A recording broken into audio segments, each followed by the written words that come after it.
The secret boss. A baddie that is worth both finding and fighting. Some of them, though, extremely hard. Hi folks, it's Falcon, and today on gameranx, 10 impossibly hard secret bosses. Starting off at number 10, it's Karstag from Skyrim. For being a ghost, this guy can be nasty as hell.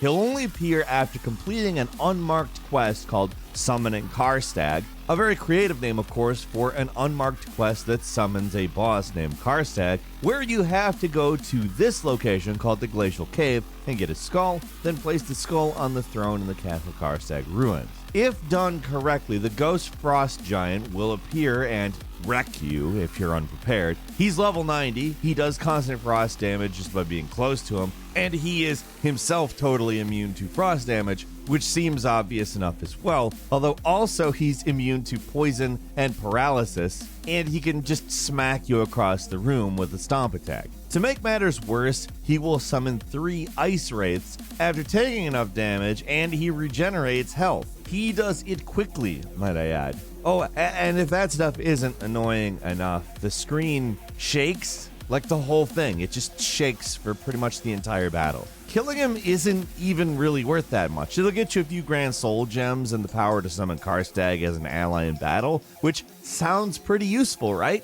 Well, you can only use it 3 times, so it'll end up like most limited use spells in Skyrim. You want to save it for something special, so hey, you probably won't use it.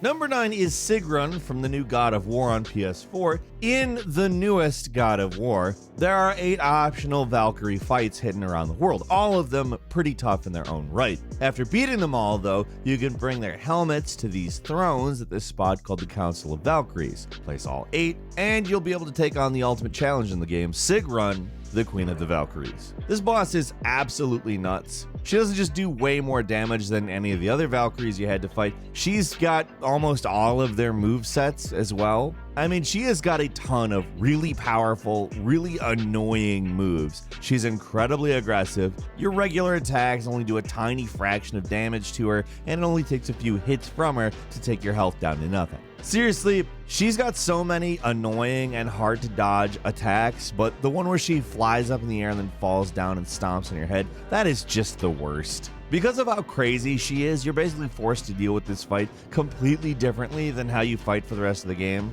You gotta be defensive and careful, and mostly use Kratos' special attacks, as they're the only things that can actually hurt her a whole lot. The only thing keeping her from being higher on the list is the fact that you can simply turn down the difficulty to easy, which makes her way less of a problem to deal with. But still, if you want to do it quote-unquote legit, or just didn't know you could do that, this fight is crazy hard.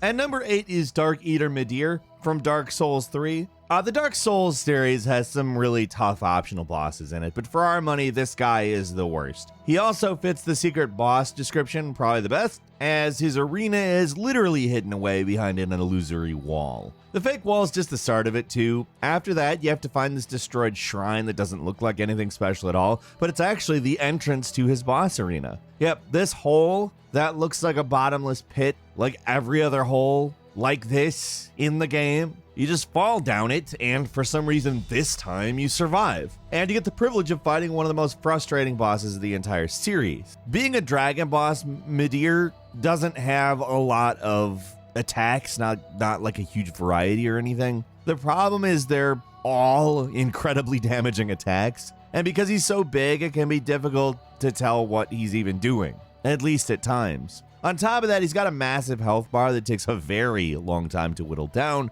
especially if you hit him anywhere but the head. His worst attacks are elemental in nature. Like his fire breath can be difficult to judge the distance of, and trying to block it is basically pointless unless you've got really high flame resistance. If it does hit you, hopefully you've put a lot of points into health, because players with lower HP can just easily die with a single hit from many of his attacks. Of course, he's also got the patented Dark Souls freakout attack where he simply goes wild for a while. If you're in front of him when he does this, you're pretty much guaranteed to be dead. Really, this fight is all about trying to bait out certain attacks that are counterable. If you don't do that, it can seriously go on for what feels like an eternity. Just a huge pain in the ass all around. At number 7 is Crewmax the Invincible from Borderlands 1. He's not that secret per se. You find him by accepting the quest off the bounty board after completing the secret armory of General Knox. But there's literally a sign outside his arena that says secret final boss, so I guess he counts. And he's crazy though. Way more difficult than anything else introduced into Borderlands at the time.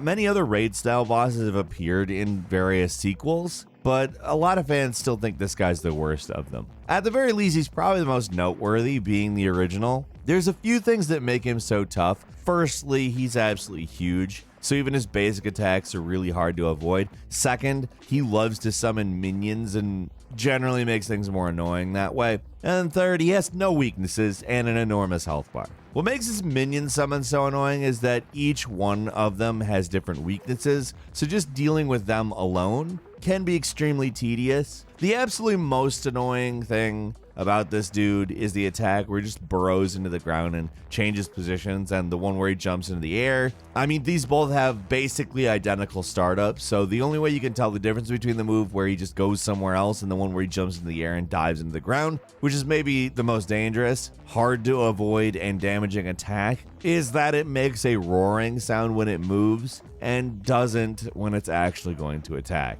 That's basically the only cue, so good luck.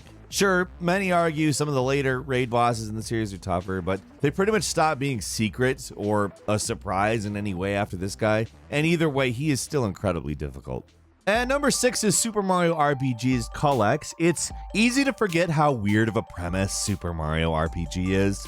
Like, it's a role-playing game about Mario. RPGs are mostly known for in-depth stories, and Mario games pretty much don't have them. But somehow Square made it work and made one of the great all-time RPGs for the Super Nintendo. These days there's a ton of Mario RPGs, but this is the game that started it all. And in the grand tradition of Square games, it even had a super secret boss. Secret Super Boss? One of the two, maybe both. Mario RPG is pretty light all around, never too hard most of the time, but this dude, Gameranx, is different. He has got a ton of HP, a lot of very damaging spells, and worst of all, he has 4 crystals that assist him in battle. Finding him's not too tough. You have to trade fireworks for a seemingly worthless shiny stone in Moleville, which in turn unlocks this sealed door into Monstro Town. Go inside, Mario ends up in this strange swirling abyss. Gameranx asks if you want to fight or not, and if you accept, you better be ready. Any Final Fantasy fans will immediately recognize that he's a big reference to the series. Instead of being a digitized 3D model like the rest of the characters in the game, he's an illustrated sprite that looks very similar to the style seen in Final Fantasy VI. The music is straight out of Final Fantasy as well. It's the remixed boss fight theme from Final Fantasy IV, and of course the 4 crystals are the elemental crystals that appear in most of those games, at least very prominently in 1 through 6, and sometimes since then. The only reason I bring this up is that the actual fight isn't a lot to talk about. It's just really tough, especially for this game. It's a weird challenge in a normally pretty easy game, so I think it deserves mention here. At number 5 is Lingering Will from Kingdom Hearts 2. Now, if you want a secret boss that is a capital H hard in a game that's, I guess, technically for kids, then Lingering Will from Kingdom Hearts 2 is what you are looking for. This dude doesn't actually appear in the regular game. He was added to the final mix version, which that stuff is needlessly complicated as well. And he can only be fought after 100% completing all the worlds, which is tough enough on its own. But once you've done that, a portal appears in Disney Castle. That takes you to the Keyblade Graveyard, which is where you fight this guy. There's a whole convoluted backstory to this whole fight, but none of it really matters for our purposes, and it's Kingdom Hearts. I said it's a game for kids, but I don't understand what's going on half the time. I just know it's a lot of fun. Main thing to know, this guy is tough. You got the prerequisite huge health bar. You got a ton of attacks where he just whips around the arena like crazy. Just trying to keep up with this guy is a huge challenge. Then he starts summoning these little drone things that are impossible to escape from. They just shoot at you once in a while and they interrupt your combos. Yay! He transforms his sword into a whip, even a motorcycle. It seems like just trying to get a hit in sometimes is a huge pain. There's so much going on with this guy, it's nuts. If you thought these Kingdom Hearts games were just for kids, this dude exists to suggest otherwise. He is not just one of the hardest secret bosses in the series, he's one of the toughest bosses, period.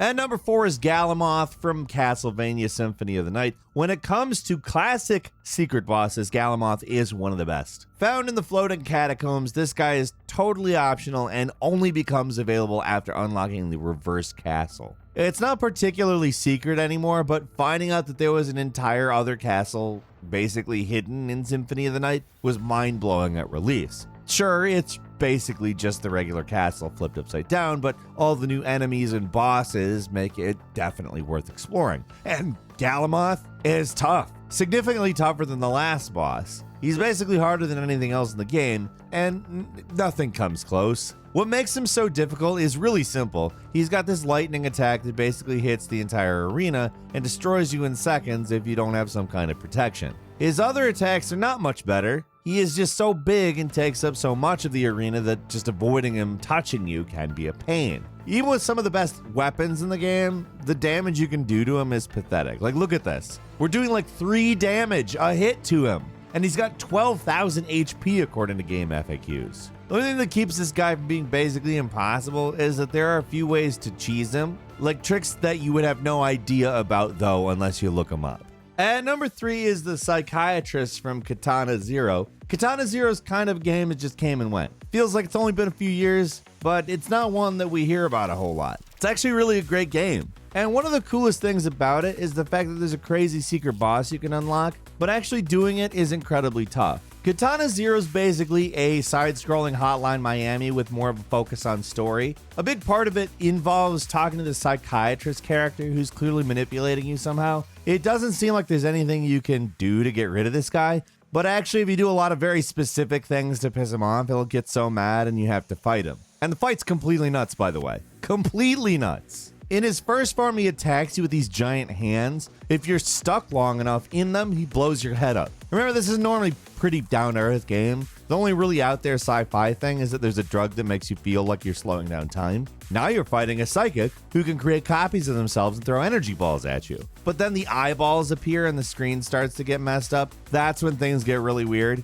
The boss goes like full Akira at the end, and the difficulty goes into the next level. The only saving grace is that you don't have to start the whole fight over from the beginning if you die, because death is just constant in this thing. Even though on the difficulty scale, there's definitely harder things out there, if this were craziest secret bosses, this thing would be number 1, period.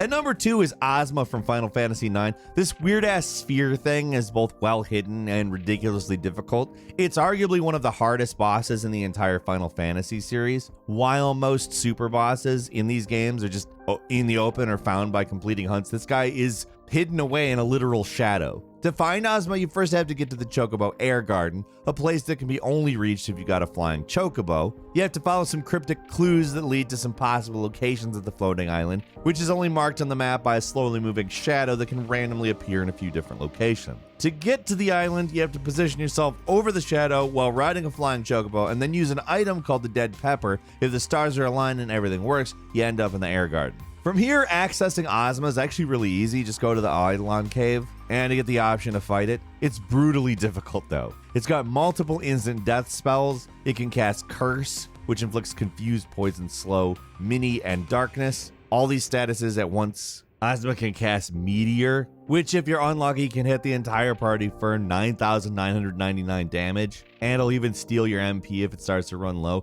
But the absolute worst thing is that it will cast Curaga, the powerful healing spell, as a counterattack, which will often just totally restore all of its HP, and it is more likely to do it when it is almost dead. So it's not just incredibly hard, it's also really annoying. Like, it's possible to lose all your progress just before winning, and when that happens, it's probably better just to reset.